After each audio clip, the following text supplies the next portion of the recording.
left the factory close to midnight. The air was cold and dry, and thin layers of fog clung to the windshield like a blurry curtain. I worked the night shift at a power plant near a small town in northern Ohio. The drive home was nearly 100 kilometers, cutting through desolate areas with only utility poles and a few abandoned gas stations. I usually drove through the night, keeping the radio low and sipping coffee from a paper cup. Everything was always quiet. That night I wasn't rushing. The road was slick, the fog was thick, and my headlights only illuminated a short distance ahead. I remember turning on the car heater, and the fatigue began to creep in as the clock neared 1 a.m. I kept the steering wheel steady, thinking about a long night's sleep in my warm apartment in Columbus. Then I saw it, a flashing red light in the distance, just past mile marker 66. The faint taillights of a gray sedan were still glowing, its front end sharply angled, wedged into the steel guardrail by the roadside. No other cars, no engine noise. I slowed down, turned on my hazard lights, and stopped a few meters away. There was no sign of smoke or fire, but the front end was crumpled, the airbags deployed, and the windshield was cracked. I called out toward the car, my voice hoarse from the cold. No one answered. I stepped closer, my feet sinking into the damp soil. The driver's door was slightly ajar, the interior light dimly glowing. Inside, there was no one. The front seat had a smudge of dust, as if someone had gotten up very quickly. On the back seat was a thick, muddy coat draped across. No blood, no wallet, phone, or bag. The key was still in the ignition, the engine off. There was a faint smell of something burning in the air, possibly electrical wiring. I looked around. On both sides were steep slopes leading down to low woods. No footprints, no other lights. Everything was so silent that I could clearly hear the wind whistling through the bent car door. I checked my phone. No signal. I stood there for a few more minutes, waiting to see if another car would pass. None did. This highway was nearly dead at night. I considered the possibilities. The driver might have been slightly injured and gone for help, or they might have panicked and fled. Either way, the police needed to be informed. I returned to my car, drove slowly for a few more miles until a faint single bar of phone signal reappeared. I stopped by the roadside and called 911. The operator's voice was calm, asking for the location, the car's condition, and whether there were any injured people. I tried to accurately describe the distance from the factory to marker 66, saying I saw no one in the car. She told me to wait there, that she would send the police, and then asked me to return to the scene to guide them. I turned the car around and drove back. It was about 1:40 a.m. The fog was thicker, swallowing the streetlights. As I approached the mile marker, the sedan's taillights were still on. I noted that they hadn't dimmed, despite nearly an hour passing. That was strange. A few minutes later, a police car arrived. 2 officers stepped out, thick jackets holding flashlights. I recounted what I had seen. They circled the car, shining their lights down the slope. One called back that there were drag marks on the ground.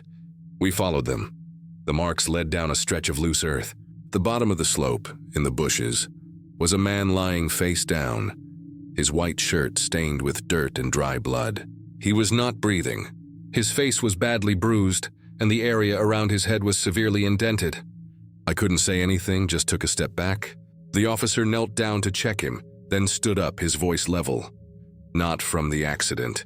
Might have been beaten beforehand. They called for backup. I stood on the edge of the slope looking down, the scene blurry in the fog. I felt a chill despite my hands being deep in my coat pockets. An ambulance arrived and several people in reflective gear moved around the scene. When I left, it was nearly dawn. At the county police station, I was interviewed again. I recounted every minute in detail. When I saw the car, the time I called 911, the period I drove away. They took meticulous notes, then told me I could leave, but warned they might need to contact me again during the investigation. On the way back, I turned on the radio, but couldn't focus. I kept thinking about how the car lock hadn't been forced, the driver's seat being adjusted differently, and the taillights still on when the car battery should have been drained. Those details were like mismatched pieces in the puzzle. Leaving the town, I turned on the GPS for the route home. It seemed the weak signal was causing the map to misdirect. I turned onto a side road and realized I was heading back the way I came. Just a few minutes later, Mile marker 66 appeared in front of me. I slowed down. On the side of the road, where the gray sedan had been, a black SUV was now parked parallel, its hazard lights flashing. A person stood next to the vehicle, looking down into the ditch where the police had worked hours before. I thought it might be the police returning, but I didn't see a patrol car. I stopped a distance away. The person turned around. My headlights swept across his face for a fleeting moment. Not a cop. Younger, hollow-cheeked, short hair. His eyes unusually wide as if startled. I couldn't guess the emotion in that gaze. He stood still, then turned and walked toward the woods. I didn't stop. I accelerated, passing the marker, forcing myself not to look back. In the rearview mirror, the hazard lights continued to flash in the fog, a small, persistent bright spot in the gray of a November night. I got home as dawn was breaking. The coffee in the cup was cold, and my hands trembled as I turned off the engine. I sat still, listening to the sound of the engine cooling down. The cold sensation wouldn't leave, as if it had seeped into my bones. The next day, I received a call from the police. They confirmed the man found was the car's owner. Cause of death was blunt force trauma to the head, not from the collision. They suspected murder. The police believed the killer had staged the scene as a traffic accident and then fled. I asked if they had any leads. The investigator only said there were some faint footprints down the slope, but hadn't identified them. I remained silent. I thought of the man I saw at dawn, his stance, his gaze, the terrifying composure. In the days that followed, the local news carried a brief report. Highway homicide. Police continue to search for suspect. No name. No details, just a small item in the middle of the page. I returned to work after 3 days. Everything seemed normal, but I no longer enjoyed night driving. Every time I passed that stretch of road, I slowed down at the number 66 sign, even though the wrecked car had been towed away and the guardrail replaced. Yet I could still see the strip of earth where the man fell. Sometimes I thought that if I had arrived 5 minutes earlier, I might have seen the killer. Or worse, he would have seen me first. The thought sends a chill down my spine every time I recall those faint red taillights in the November night fog. One evening, about 2 weeks later, I received a strange email. No subject line, just an attached photo file. The photo was of the gray sedan taken from the rear, clearly at the scene that night. In the corner of the image, reflected in the car's mirror, was a blurred image of a man holding a phone, taking a picture. It wasn't me. I immediately called the police. They confirmed the photo had never been released. Someone had taken that picture before I arrived. Perhaps it was the killer returning to the scene, taking a photo to ensure no one had discovered it. The police said they would investigate the sender. Since then, I sleep fitfully. Every time I see a red light reflecting on the wall, I am reminded of that night. November is still long, the weather is still cold, and the night drives have become heavy. I always keep my distance from every car on the roadside, especially when passing the small mile markers, numbered with old white paint. I never saw the man by the SUV again. But sometimes when the wind blows across the glass, I imagine I hear the faint sound of footsteps on the damp earth, just below that slope, where it all began, and I understand that the killer is probably still out there somewhere, also driving on this road, in the dark November night, silently watching people like me, those who arrive at the right place but at the wrong time. The road was a black, straight, and endless ribbon, stretching across the Kansas plain. For the past 4 hours, I'd seen nothing but the solid darkness outside the weak halo of my headlights. The radio had died 2 hours ago, leaving only the dull hum of the engine and the regular hiss of the tires on the pavement. The dashboard cast a faint blue glow on my face, displaying 2 a.m. My eyes were stinging. Fatigue was no longer a mist. It was a leaden blanket pressing down on my shoulders and gluing my eyelids shut. I had finished the last of my coffee hundreds of miles back. Then a small amber light flickered on the dashboard. The gas indicator. A cold rush of adrenaline shot down my spine, instantly clearing the sleep. I glanced at the gauge. The needle was resting motionlessly on the E. I had forgotten. Lost in the highway's hypnotic trance, I had forgotten the most basic thing. I looked out the window, hoping in vain. Nothing. Only darkness. Out here on I-70, you could drive 60 miles without seeing a sign of life. My heart started beating faster, a dry thud in my chest. I had made a stupid mistake, a mistake that could cost me being stranded here until dawn. And then, like a mirage, a green sign materialized in the beam of my headlights. White letters reflected, 24-hour gas station, exit 112. I exhaled a shaky breath. Exit 112. I had never been so grateful for a number.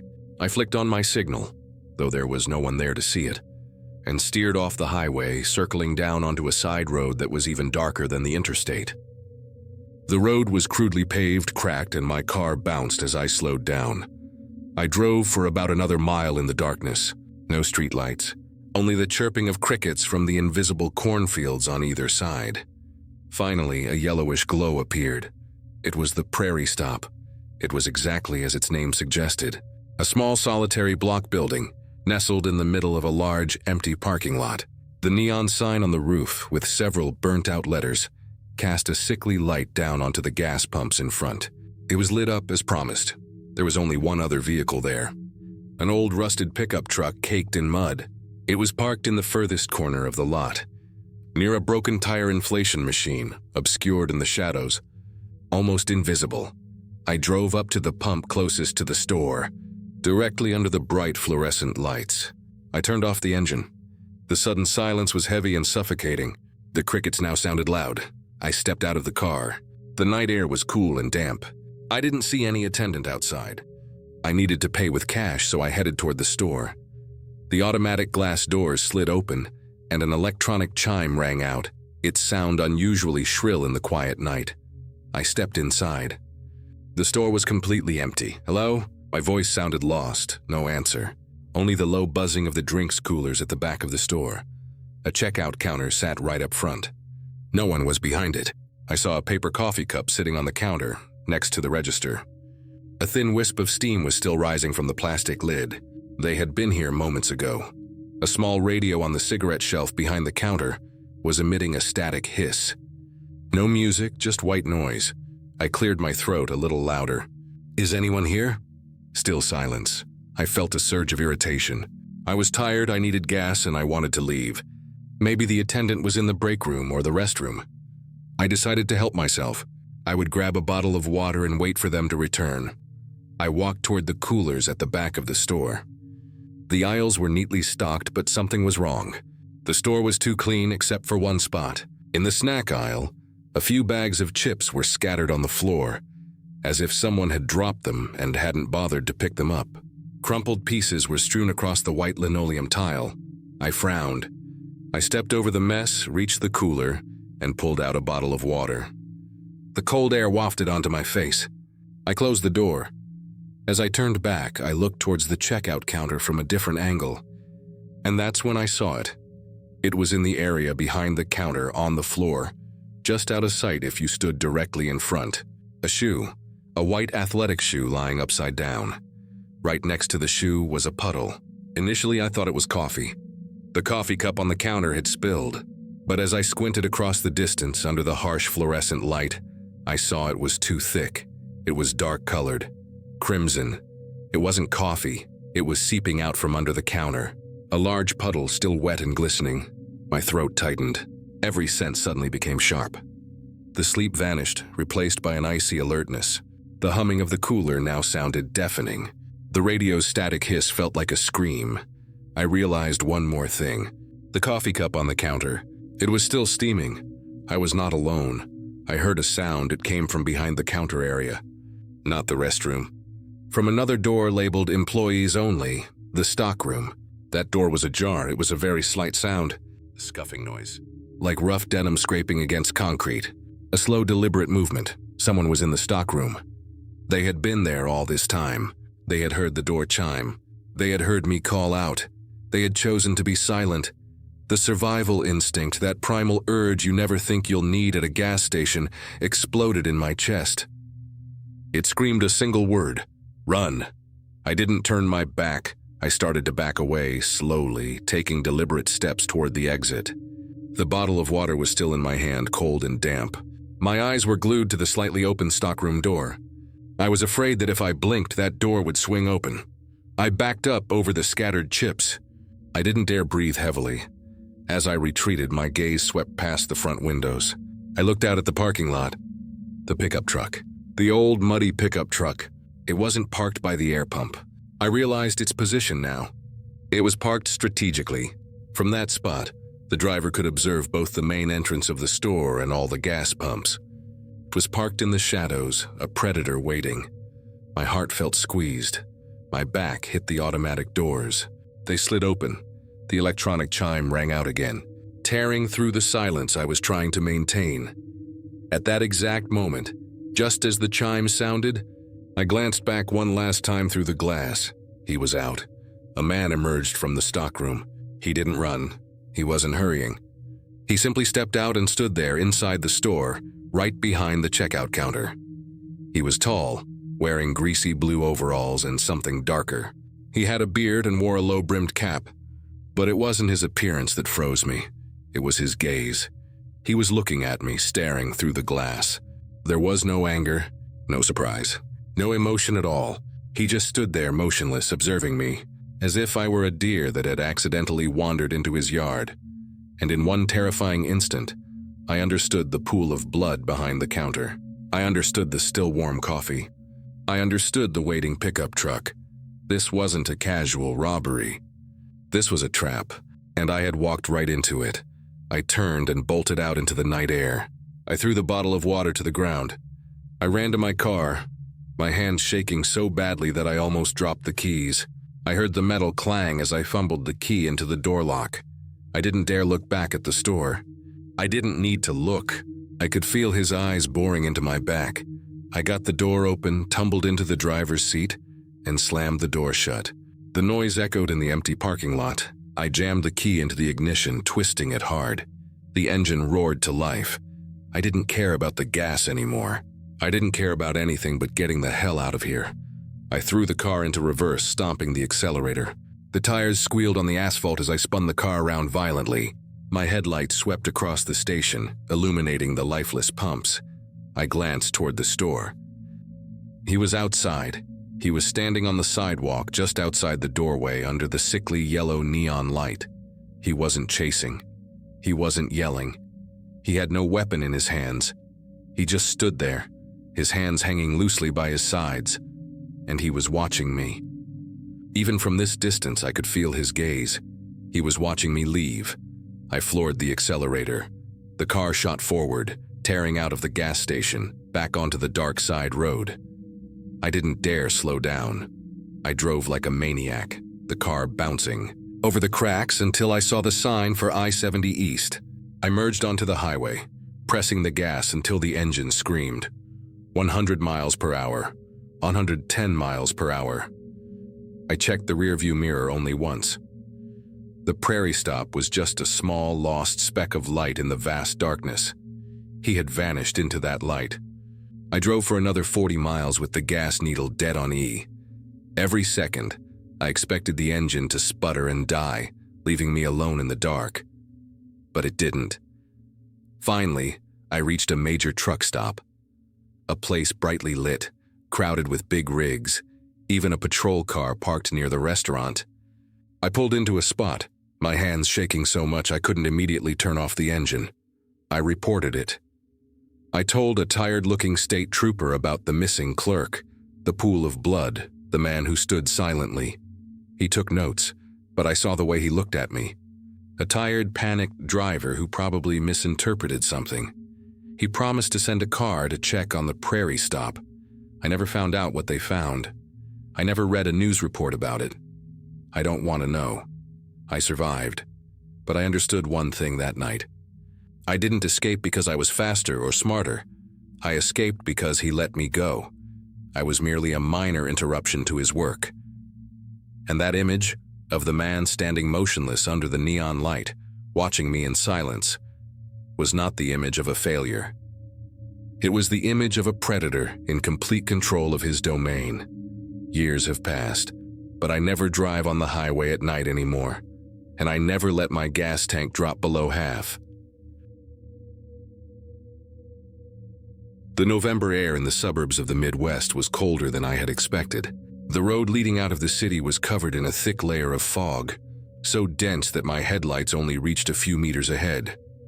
I had intended to end my shift early, but the app flashed a final trip. The destination being a place called Hollow Pines Road.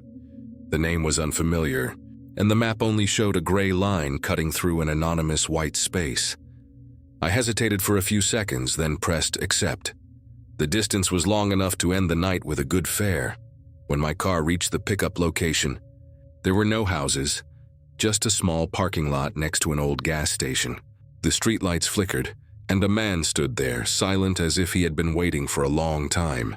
He wore a dark coat and a low-pulled beanie, carrying a worn canvas bag.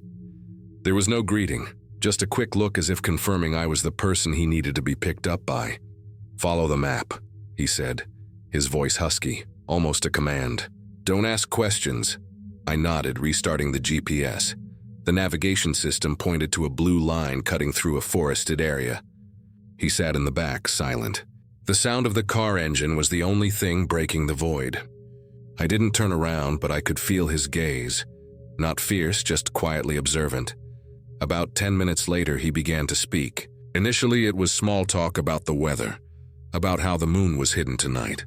I only hummed in response, but then the topic shifted to something else, something that made the back of my neck cold.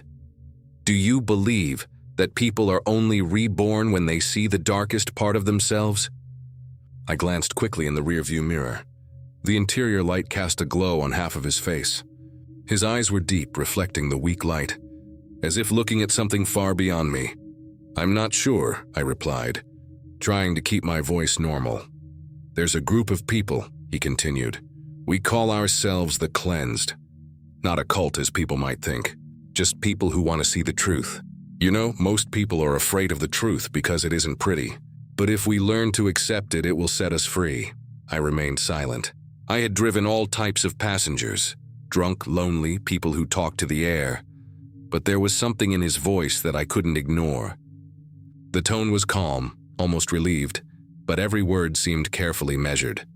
"The first ceremony," he said after a pause, "takes place in the forest, under the new moon. Participants must give up their names, give up everything that once made them believe who they were. We call it baptism by darkness." I checked the time. It was almost midnight. The GPS started losing signal as we turned onto a small dirt road.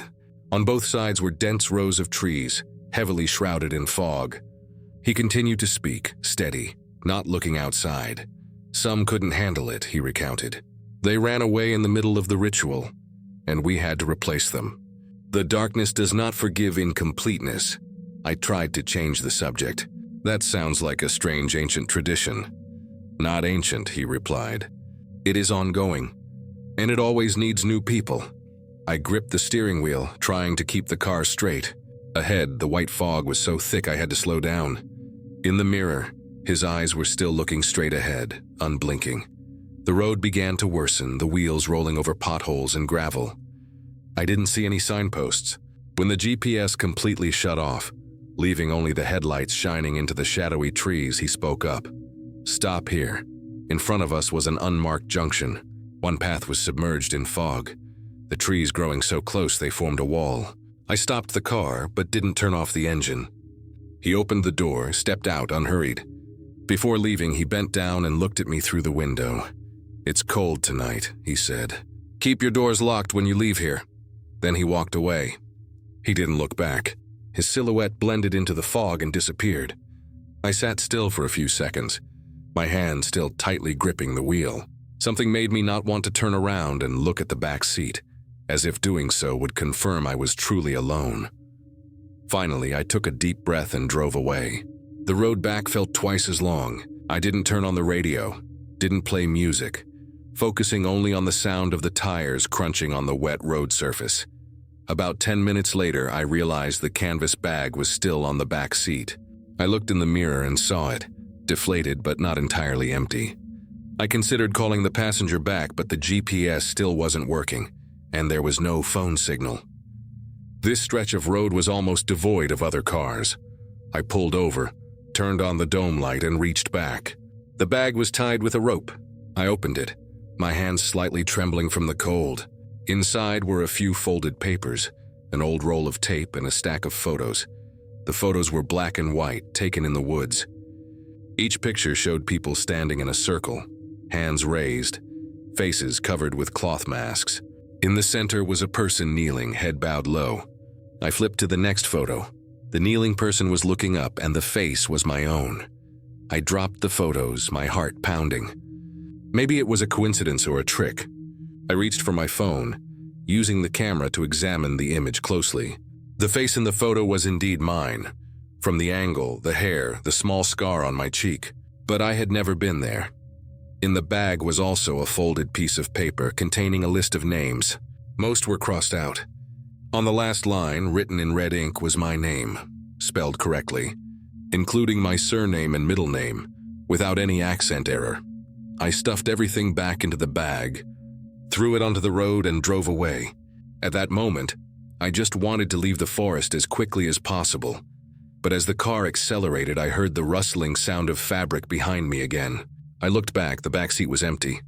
The bag was gone, nothing was there. I told myself I must have imagined it. Maybe I threw it incorrectly, or the bag fell out without me realizing. I kept a steady speed, trying to focus on the road. As the fog gradually cleared, the highway appeared. The distant yellow lights made me feel safer, but then I suddenly noticed a small detail that my brain took a while to process. The rearview mirror in the car was slightly tilted, and it reflected not just the streetlights, but half a shadow of a person sitting behind me. I didn't turn around. I couldn't. I just drove, saying nothing, looking at nothing but the road ahead. As we approached the city, the reflection faded, then disappeared along with the fog. I parked the car in the lot, turned off the engine, and sat still. It was almost 3 a.m.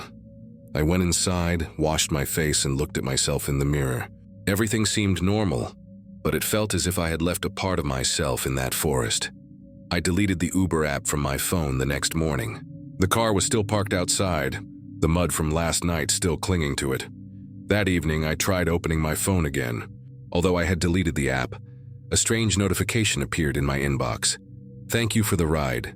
Sent from an unknown address." I turned off the phone, folding the screen down. Through the window, I saw my reflection faintly in the glass, and behind it, just the quiet darkness.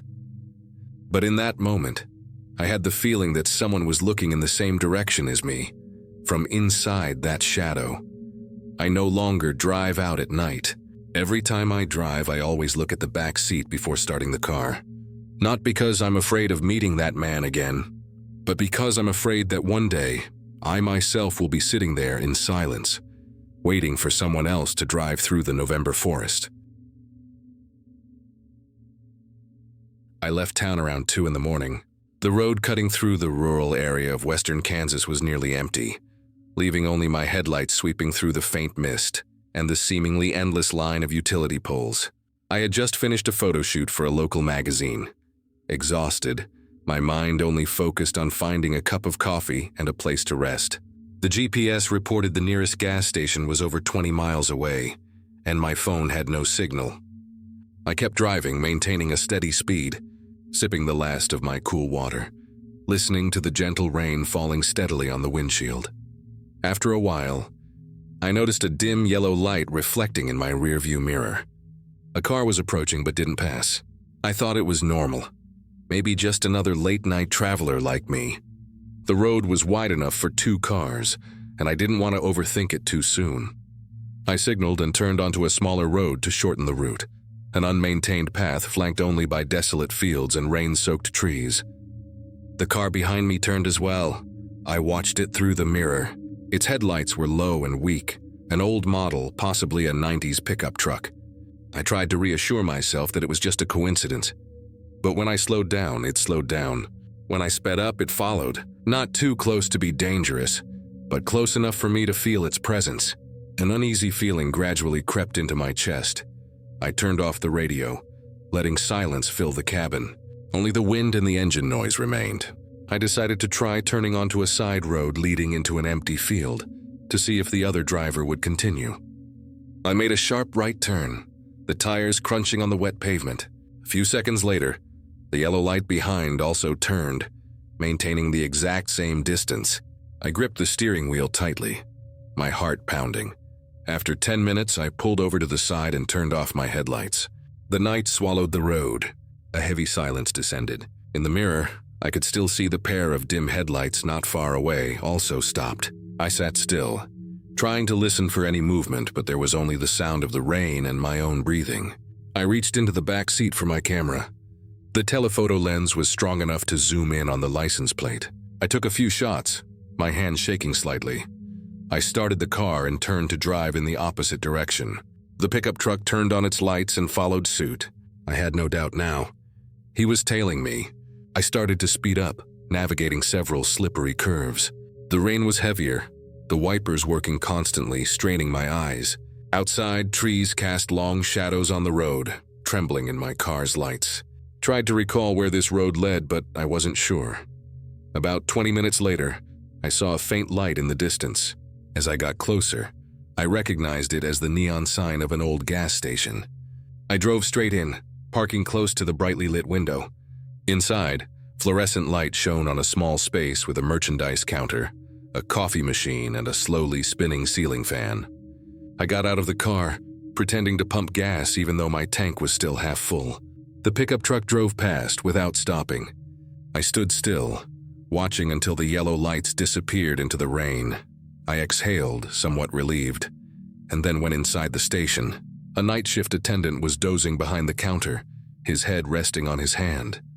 I got a cup of coffee, added some powdered milk, and sat down at a table near the window. The smell of cheap coffee mingled with the dampness of the floor. I looked outside, seeing only the empty parking lot and the blurred road in the distance.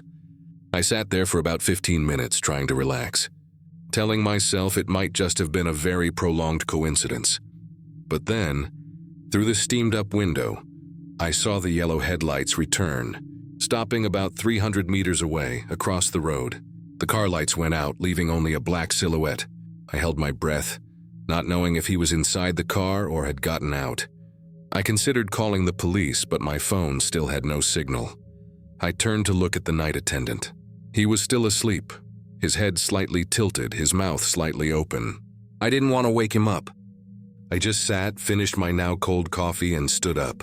It was still drizzling outside. I went back to my car, sat there for a few minutes, my hands ready on the steering wheel. I decided to leave, but instead of returning the way I came, I drove in the opposite direction, toward the city. As the car rolled, the yellow headlights came on again, reflecting on the wet road. I accelerated. The other car maintained its distance, sometimes closer, sometimes farther. I tried changing lanes, tried tapping the brakes, but it reacted exactly the same way. The road led to a narrow iron bridge with a small river below. As I drove across, the wheels slid slightly, but I managed to keep control. After the bridge was a downhill slope with dense trees on both sides. I saw the lights of a residential area in the distance, the first white lights after dozens of miles of darkness. I sped up. As I neared the city, traffic appeared sparsely. Streetlights helped me see more clearly, and in the mirror, the pickup truck was still there, but slowing down. I turned into the small downtown area where the local police station was located. I parked right in front of the door, left the engine running, and walked in. Inside, a middle-aged police officer was on duty. I recounted everything, trying to keep my voice calm. He looked at me, then asked if I had any evidence. I opened my camera and showed him the photos of the license plate. He nodded, typed a few lines on the computer. After a few minutes, he said the license plate belonged to a man who had a history of being sought for, disturbing the peace and threatening other drivers on the road. The file had been closed 2 years ago because he disappeared. I sat still, a cold sensation running down my spine. The officer reassured me that they would relay this information to the patrol unit near that area, and told me to stay in town for the night. I agreed, thanked him, and walked back to my car. The sky was getting lighter, almost dawn. The rain had stopped, leaving only a thin layer of mist clinging to the glass. I sat in my car, turned on the heater, my hands still shaking slightly. Outside, traffic began to flow. I started the engine, but didn't rush to leave. I looked into the rearview mirror. No yellow lights remained, only my own face reflected, pale and tired. I took a deep breath, drove away, heading east, where the sun was starting to rise. Along the way, I still glanced at the mirror frequently, like a hard-to-break habit. The road gradually brightened, everything became normal, but deep down, I still felt the sensation that someone was watching from somewhere, silently, quietly. I knew it would fade, but not soon. And when I looked into the empty space behind, I realized the most terrifying thing wasn't that someone was following, but the prolonged silence after they vanished.